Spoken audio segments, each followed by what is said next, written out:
Yoweri Kaguta Museveni haamini baada ya Donald Trump kumtumia taarifa mbaya. Hujambo na karibu kwa taarifa zetu za Kenyascope, na ikiwa ni siku yako ya kwanza hapa, tafadhali kumbuka kusubscribe. Ghafla na bila tahadhari, mlango mmoja muhimu zaidi wa matumaini ya kijamii na kiuchumi kwa maelfu ya Uganda ulifungwa kwa amri kutoka Washington. Serikali ya Donald Trump ilitangaza kusitisha mchakato wa utoaji wa visa na uhamiaji wa raia kutoka nchi 75 duniani, na Uganda ikaorodheshwa miongoni mwa waliokataliwa. Uamuzi huu haukuwa kama ajali ya kiutawala, bali kama hukumu ya kisera iliyobeba ujumbe mzito kuhusu namna mataifa yanavyotazamwa kimataifa, uwezo wa serikali zao kulinda hadhi ya raia wake, na bei ya muda mrefu ya uongozi usio na uwajibikaji. Tangazo hilo lilitolewa Jumatano na Wizara ya Masuala ya Kigeni ya Marekani, ikielezwa kama sehemu ya mkakati mkali wa kudhibiti uhamiaji haramu na mzigo wa kifedha kwa walipa kodi wa Marekani. Ndani ya sentensi chache, hadithi ya Uganda ama ya Waganda wanaotafuta maisha bora kupitia uhamiaji halali ilikatizwa, na nafasi hiyo ikabaki wazi kwa taifa moja pekee katika Afrika Mashariki na pembe ya Afrika, ambayo ni Kenya.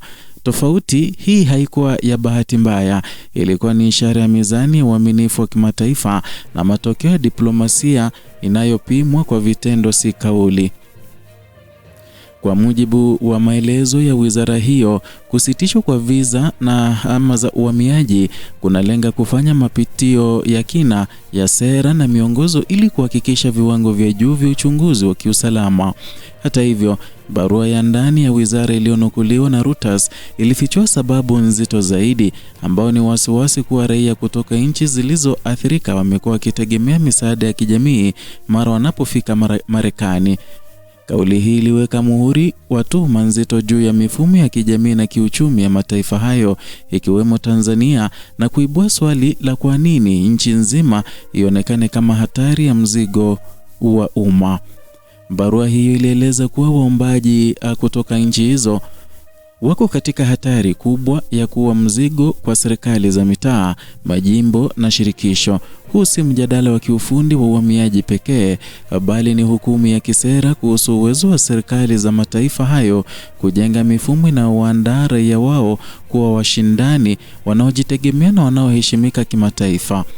Uganda ilipoorodheshwa pamoja na Tanzania, Rwanda, Burundi, Somalia, Sudan na Sudan Kusini, picha iliyojengwa haikuwa ya mtu mmoja bali ya dola nzima. Uamuzi huu unaanza kutumika rasmi Januari 21 na unaathiri mataifa kutoka mabara yote: Afrika Mashariki, Afrika Magharibi na Kati, Amerika Kusini, Asia, Mashariki ya Kati na Ulaya zimeguswa. Kwa hivyo, katika jiografia ya kisiasa ya Afrika Mashariki, ujumbe ulikuwa mkali zaidi kwa Uganda. Kenya kubaki nje ya orodha kulionyesha kuwa tathmini ya Washington haikuwa ya kikanda tu bali ya kitaifa, ikizingatia historia ya sera, usimamizi wa taasisi na taswira ya kimataifa ya kila nchi.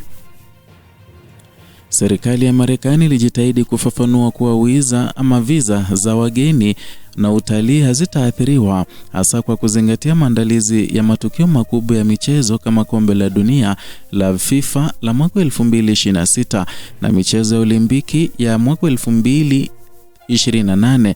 Hata hivyo, ufafanuzi huu haukufuta ukweli kwamba mlango wa uhamiaji wa kudumu, ambao mara nyingi huwakilisha fursa za elimu, ajira na usalama wa muda mrefu, umefungwa kwa Uganda.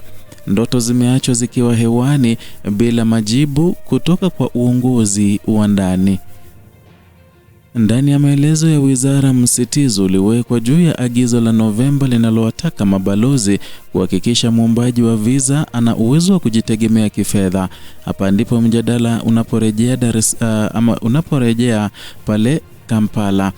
Kwa miaka Uganda imekuwa ikikumbwa na sera dhaifu za ajira, mifumo ya hifadhi ya jamii isiyotosheleza na mazingira ya kiuchumi yanayowasukuma vijana wengi kutafuta fursa nje ya nchi. Na badala ya kukabili mizizi ya tatizo, uongozi umejikita katika udhibiti wa kisiasa na kupunguza nafasi za uwajibikaji, na sasa gharama inalipwa na raia wa kawaida.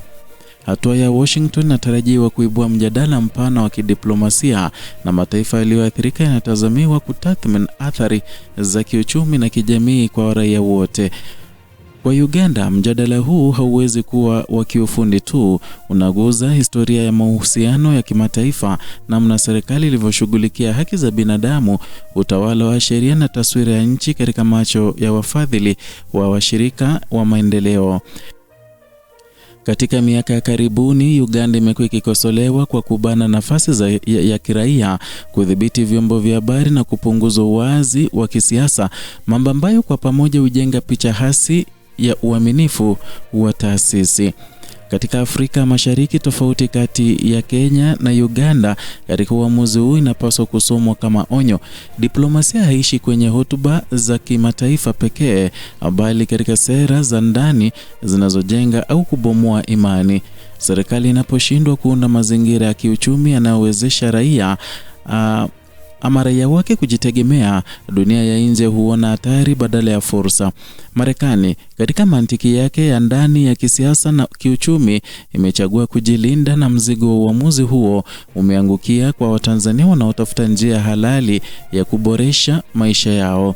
Ukanda wa Afrika Mashariki na jumuiya ya kimataifa zimekuwa zikifuatilia kwa karibu mienendo ya uhamiaji na sera za mipaka.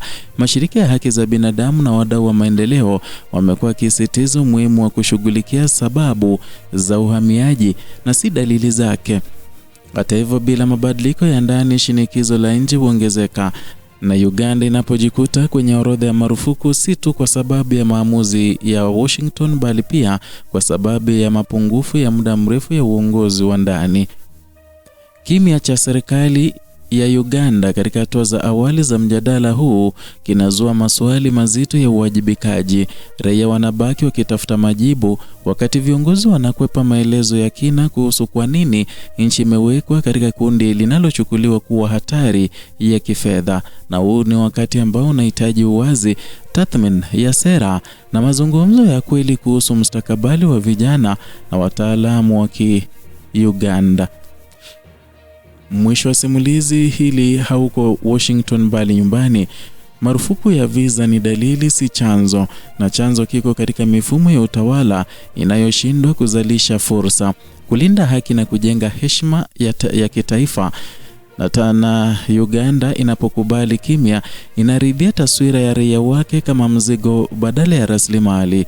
Hofu na kutojali vinapopewa nafasi, mustakabali wa kizazi kijacho huwekwa rehani, na uamuzi wa Marekani ni kengele ya tahadhari, na kutoisikiliza ni kuchagua njia ya kujijenga zaidi na kupoteza sauti, kuacha historia iamue kwa niaba ya uongozi ulioshindwa kuchukua hatua. Ni hayo tuliokuandalia kutoka hapa Kenyascope kuhusiana na amri na agizo lilotolewa na Donald Trump kwa mataifa mbalimbali 75 ikiwemo Uganda, Tanzania, Burundi, Sudan Kusini na Somalia. Zidi kuwa nasi kila wakati kwa taarifa kama hizi. Unachotakiwa kufanya ni kusubscribe, kulike na kushare content zetu.